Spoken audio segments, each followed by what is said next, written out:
are here. You have all three of the Varsity Blues. Oh my goodness. Of the Getting In podcast hosts with you today, talking about Varsity Blues. We spent a lot of time talking about kind of what's changed, maybe what has not changed in our first segment.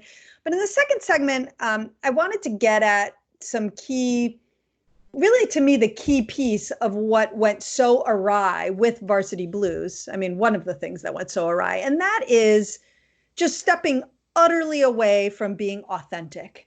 And we talk frequently about how important authenticity is in this process. And Sally, when you think about authenticity, what does that mean when we talk to people about you have to be authentic? Mm-hmm. I mean, just to kind of frame your question, like the way I think about it is when I'm talking to a student, I'm getting to know them.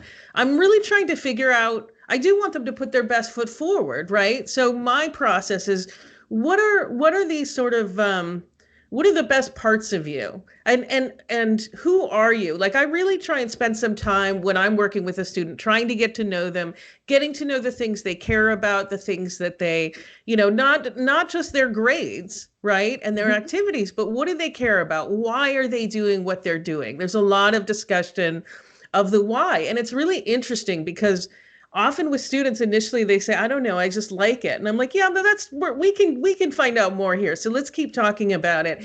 And I've actually had multiple students come back to me kind of at the end of the process and say, you know what, this was so cool because I didn't even know that this thing I was doing mattered. Mm-hmm. And that other people thought it was a good thing. And that to me is actually as good of a moment, or actually better even than hearing about whatever college they got into, because these are often students who were discounting things about themselves that they should have been really proud of and should have felt really, really good about. And through their conversations with me, they were able to kind of own some of the things that they did, some of their accomplishments. And not even accomplishments, but just their way of sort of looking at the world, the thoughtfulness that they brought to their day-to-day existence, how they treated their fellow students, their awareness of their own place in the world. And I mean, I just think that that's like the best case scenario for this process. And it's also exactly what colleges want. And I feel like that's where you and I and Ian and the rest of us can do a really good job. Yeah. Like we're not packaging the kid, but we're helping them realize that this thing that they didn't think was important actually matters a lot, and the colleges are going to care about it. Yeah, and just to jump in, and Ian, then I want to toss it to you. As you talk, it makes me think about Olivia Jade, Laughlin's daughter, right? What was she doing that was impressive? She had like an incredible number of followers on YouTube and Instagram. Like they could have played up that. She was already becoming a star in her own right. And maybe she could have used her education at USC to support that. Like the idea that she had nothing to offer, so they had to pretend that she was a coxswain is so silly. Anyway, Ian, authenticity, what's that mean to you? Well, I just started working with the younger sibling of a student that I worked with 2 years ago. And I was talking to this younger sibling about the process in general. And I said, well, what did you learn from your older brother when your brother went through this process? And we talked a little bit about the essay topic. And he said, well, didn't he write about this like community service trip that he went on? And I said, no, actually, that was his first idea of what he wrote about. And we talked about it. And we actually identified that he really loves his youth group. And that he's developed these really meaningful relationships and friendships through the people that he sees every single weekend on Saturday and Sunday, not just for Sunday school, but also for just getting together and being, part of a community. And the younger brother was like, oh, that makes total sense that he would write about that. Like that's a perfect topic for him. And so it was just really awesome in that moment, to have a younger sibling say, oh yeah, that's absolutely the right essay. And the instinct for this student, the older student that I worked with, was I should write about this thing that I think colleges want to read about. And one of the great things about our role is we can say they don't want to read about that. They want to read about the thing that you want to share, that you're most excited to represent. And finding that, and I think getting excited about that topic. I mean, what was great was this older brother, he was stoked when we stumbled on this topic and felt like he had permission to write about the thing that was most important to him and the place that he had grown the most. And that was really cool. And we got to see him come alive through that part of the process. So, it's almost, this whole scandal has allowed us to give a little bit more permission to kids to be themselves. Like, going and creating this false narrative is not you. Let's talk about how you be you. That's important, I think. Yeah, no, it's utterly important. And I also think that, Sally, you shared an article by Bruce Potch, who wrote this back in 2007. He's the former dean of admissions at Pomona. And he was writing about how the importance of how everything in the application comes together to create a picture of this student. And when, like the example you gave in the first segment about this student who's a B student in English, who's really focused in science, and suddenly reporting about these awards won in English and quoting Proust in her essay, these things do not come together. They don't hold together. They are not authentic. And so, we have families who will say to me, well, I have families, I won't speak for you guys, but, well, we've heard that this, and again, everyone knows how much that drives me bonkers. We've heard, stop right there, right? But like that it will be easier to get into this college if we select major A over major B. Should we do that? And I say, do you think that these are not being plugged into a machine?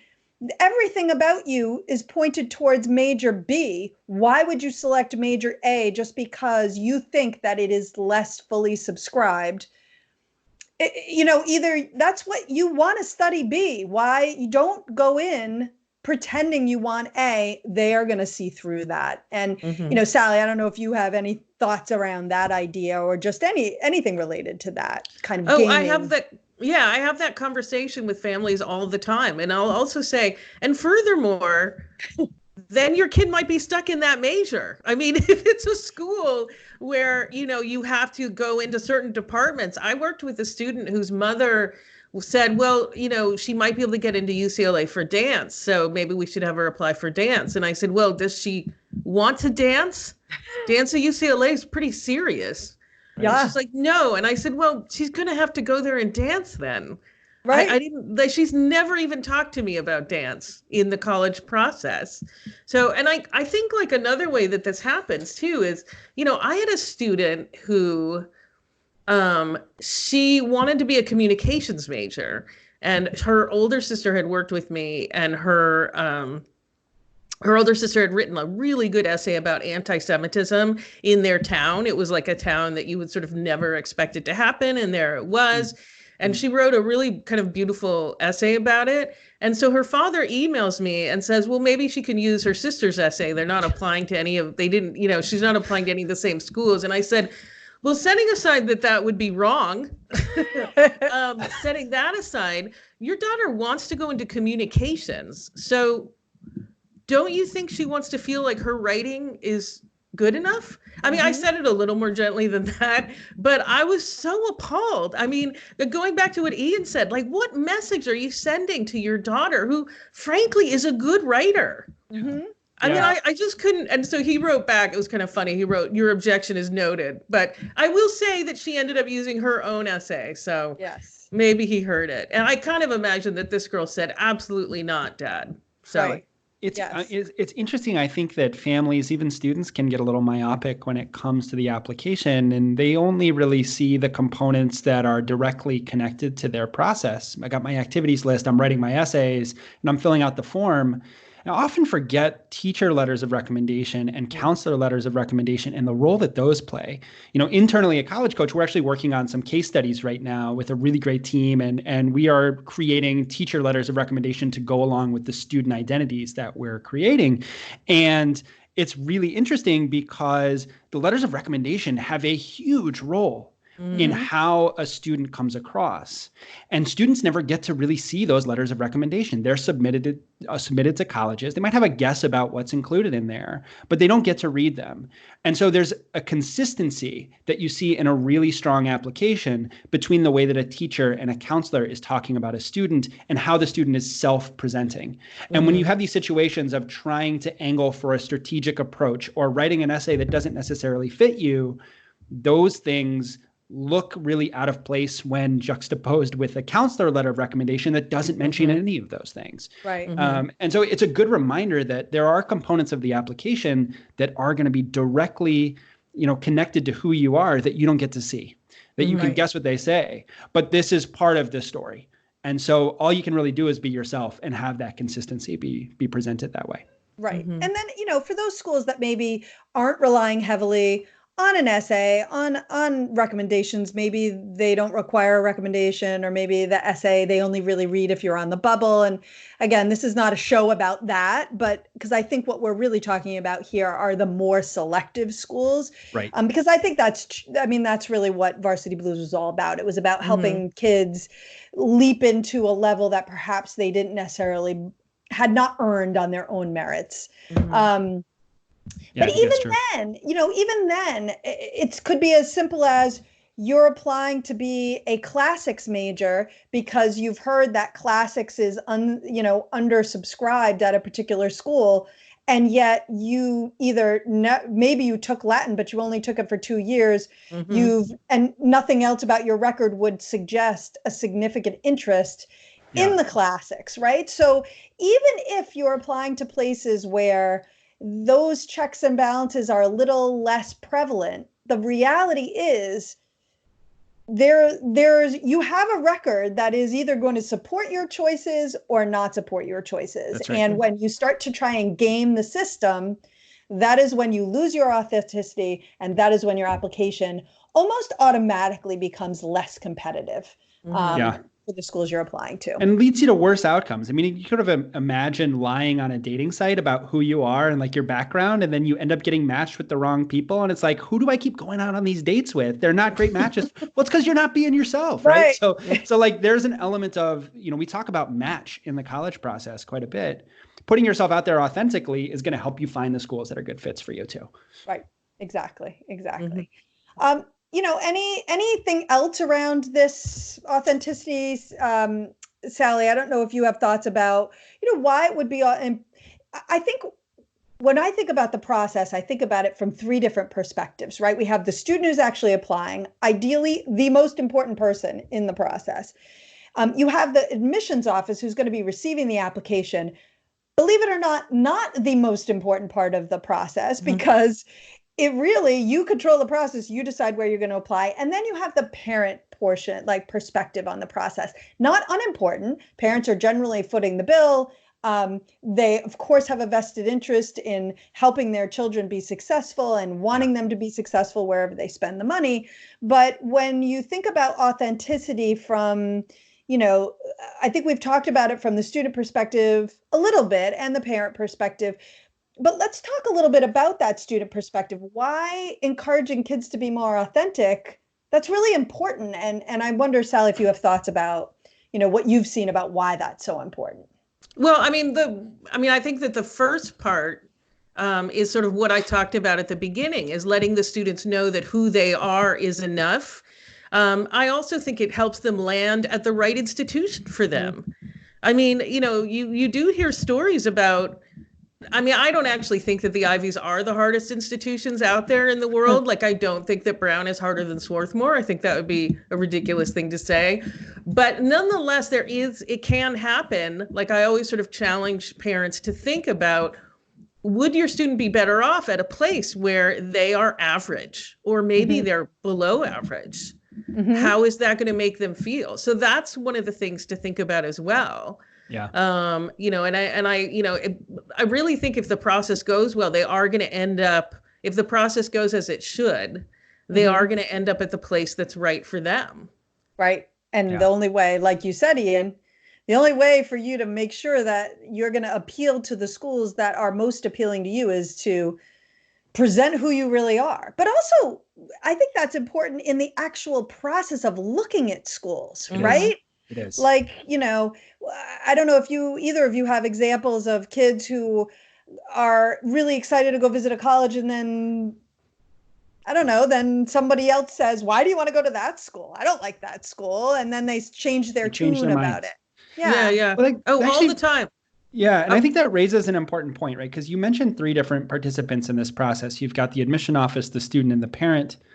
what is not a part of the process is the community, right? Is the other people that surround that process. And I think that what's been very interesting about Varsity Blues is how angry people have been about this, because I think they often treat admission as zero sum, as competitive, right? If that kid's getting something unfairly, my kid's getting less. That students are really angry about this.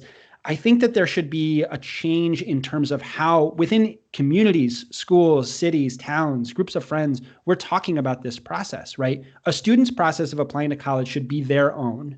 And that should allow them to also be supportive of how their friends are engaging in that process differently in a way that is authentic for them. And one of the things that I think is a problem is that we start to see people painting with broad strokes about the best colleges to go to, where should students go to be successful, and that boxes students in a way that doesn't celebrate who they are authentically. So keep the chatter out of it. Keep the focus on the student, what they need, and the parents supporting those needs. And I think that that really helps to push us in the right direction towards the right outcomes. Yeah. I had a couple conversations like this yesterday. I was on site talking to a lot of different families at a particular location. And it happened more than once that I talked to parents who were really being very judgmental about some of the schools I was recommending. And I finally had to challenge them and say, you really can't bring a perspective that's 25 years old to this. Right. I said, so you may have heard when you went to college, this particular college, these are the students who went to it.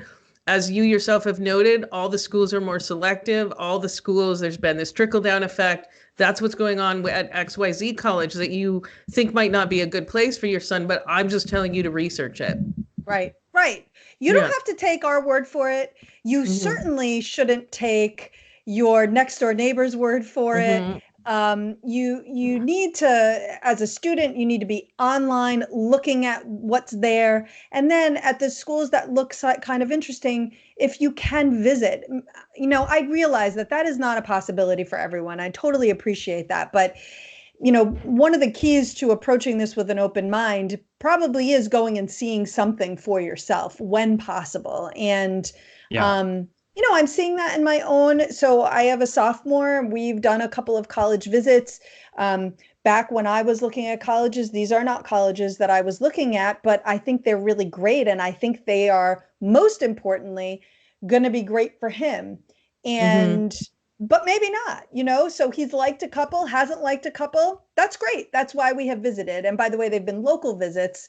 So that's even one way that you can start to weed things out is you look for schools that are similar to what you liked locally. But, I think being open is important. The schools I was considering when I applied versus the schools that I thought were good schools, even when I was working in admission at Reed, were much smaller than the schools that now that I'm an expert that knows many more institutions and has researched more of them because I work with so many different kinds of students. That number of schools that is excellent that I've been exposed to is so much larger now. Yes. And I think, take our word for it. Like we do this professionally. We look at these colleges. They are good. There are really, really terrific options that are out there. It's not about a small subset of schools. There's a huge number of schools that are out there. So, listen to the experts. We can tell you there are a lot of great fits for you. Open your minds, open your hearts. Sally, Ian, so great to have you here today. I think last time we did this, we said we were going to do it more often. I'm excited to tape these podcasts more frequently. So thank you both for being here. We are going to take a quick break. And when we get back, we're going to be talking about expected family contributions. Do I even have the word right? God, that's it. You got it. My brain, thank you. My brain is not fully functioning today, but thank you. And we'll be back in just a minute. All right, good. All clear.